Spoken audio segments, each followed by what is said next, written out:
Hello, guys. Genesis 28. Isaac called Jacob, greeted him, and told him, "Don't marry a Canaanite. Go instead to Mesopotamia and to the home of your grandfather Bethuel, and marry one of the young women there, one of your uncle Laban's daughters. May Almighty God bless your marriage and give you many children, so that you will become the father of many nations. May He bless you and your descendants as He blessed Abraham. And may you take possession of this land in which you have lived and which God gave to Abraham." Isaac sent Jacob away to Mesopotamia to Laban, who was the son of Bethuel the Aramean, and the brother of Rebekah, the mother of Jacob and Esau. Esau takes another wife. Esau learned that Isaac had blessed Jacob and sent him away to Mesopotamia to find a wife. He also learned that when Isaac blessed him, he commanded him not to marry a Canaanite woman. He found out that Jacob had obeyed his father and mother and had gone to Mesopotamia. Esau then understood that his father Isaac did not approve of Canaanite woman. So he went to Ishmael, son of Abraham, and married his daughter Mahalath, who was the sister of Nebaioth. Jacob's dream at Bethel. Jacob left Beersheba and started toward Haran. At sunset he came to a holy place and camped there. He lay down to sleep, resting his head on a stone.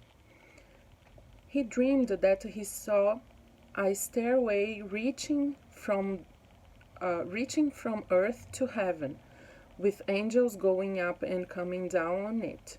And there was the Lord standing beside him. "I am the Lord, the God of Abraham and Isaac," he said. "I will give to you and to your descendants this land on which you are lying. They will be as numerous as the specks of dust on the earth. They will extend their territory in all directions, and through you and your descendants I will bless all the nations. Remember, I will be with you and protect you wherever you go, and I will bring you back to this land. I will not leave you until I have done all that I have promised you." Jacob woke up and said, "The Lord is here. He is in this place, and I didn't know it." He was afraid and said, "What a terrifying place this is. It must be the house of God. It must be the gate that opens into heaven." Jacob got up early next morning, took the stone that was under his head, and set it up as a memorial. Then he poured olive oil on it to dedicate it to God.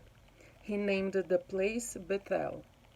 The town there was once known as Luz. Then Jacob made a vow to the Lord.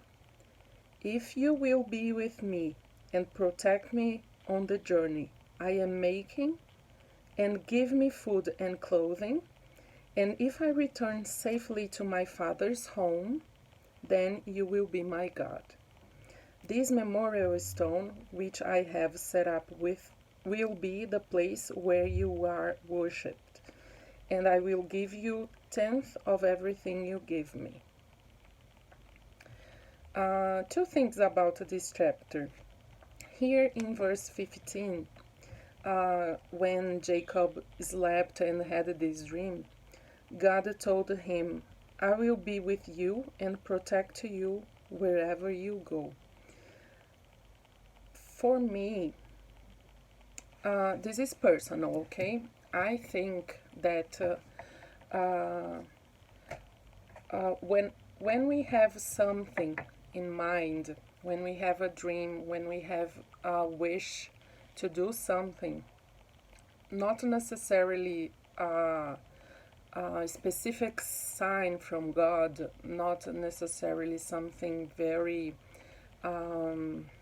opened and well acknowledged.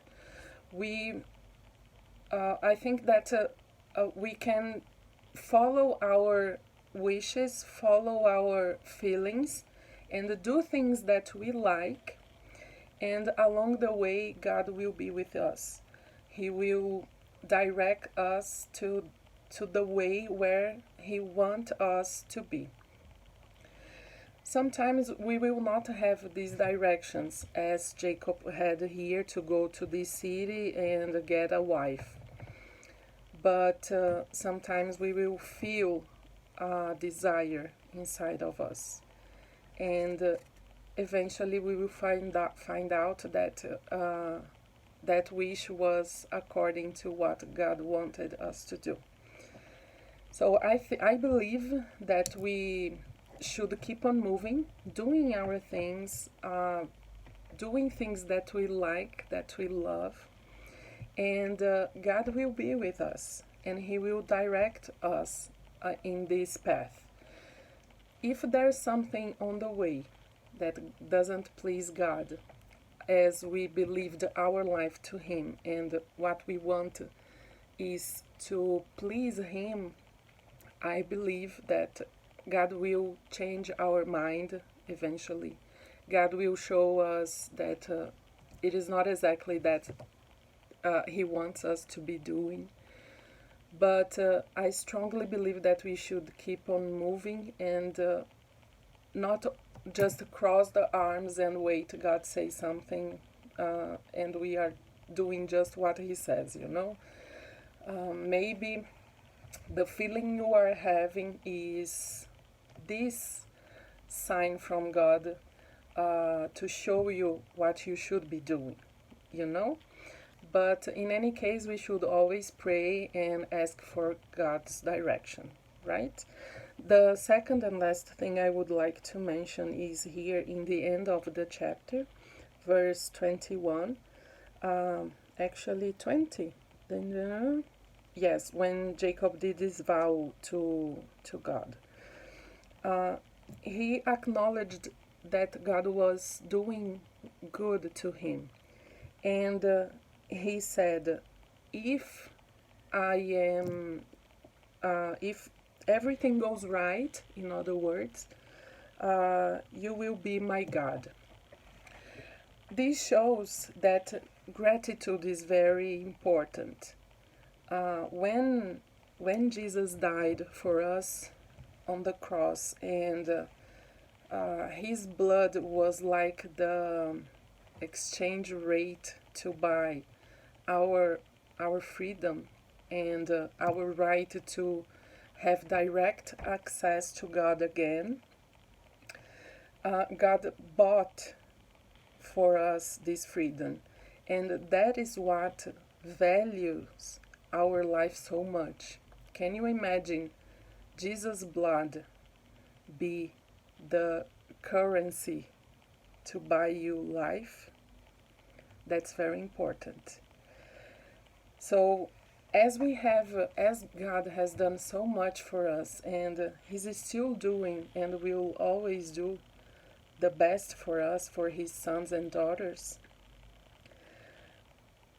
why not give our life back to Him and serve Him, doing things to please Him and be grateful? I think ungratefulness is the worst thing that exists in the world. When someone is ungrateful with me, for example, I feel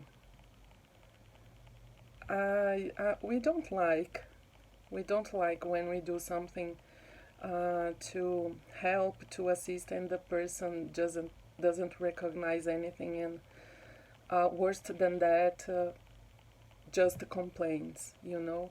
I think God feels the same. He's doing so much for us all the time. He's saving us for so many things, and some things happen. We are set free from so many things that maybe we are not even realizing we are. And the only thing that we could offer to thank Him is our life. We have nothing to offer besides that. And as Jesus bought our life, our freedom, with His blood, I don't see anything else that we could do to be grateful. Just to give our lives back to Him and serve Him the best as we can. Today is that. See you tomorrow on chapter 29.